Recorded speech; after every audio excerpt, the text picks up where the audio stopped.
Last night, I found a love letter in my boyfriend's jacket pocket while hunting for my missing keys. My own name written in his ex's unmistakable handwriting, dated last week. My hands went numb. We'd been fighting for days, mostly about nothing, or so I thought.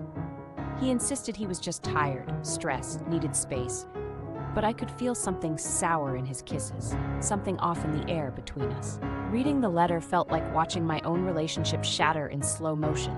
It was passionate, desperate, and worst of all, it begged him to come back to her, ending with, "I know you still love me, even if you call her by my name."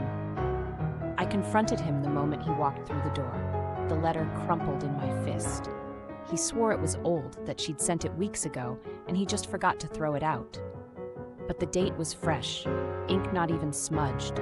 I could still smell her perfume clinging to the paper. He tried to grab it, tried to laugh it off, but his eyes darted to the floor and his jaw clenched. I asked him if he'd seen her, if he'd been with her, if he ever actually left her behind. He said nothing.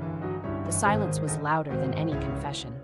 For days, I replayed everything in my head. The late nights at work, the sudden need for privacy, the way he started calling me by my full name instead of the nickname only he'd ever used. Was he thinking of her every time he looked at me? Was I just a stand-in, a shadow of the girl he really wanted? I started questioning who I even was to him, or if I ever mattered at all.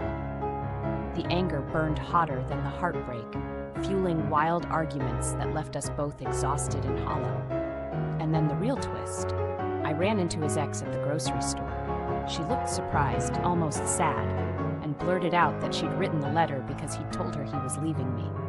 But she hadn't seen him in months. He'd lied to her too, spinning stories about moving on when he was actually playing both sides. Suddenly, I realized the deep betrayal wasn't just about cheating. It was about how easily he could lie to both of us, making us question our own realities. Standing there, I saw how desperately I'd wanted to be chosen, even if it meant ignoring the truth. That's when I finally chose myself and walked away.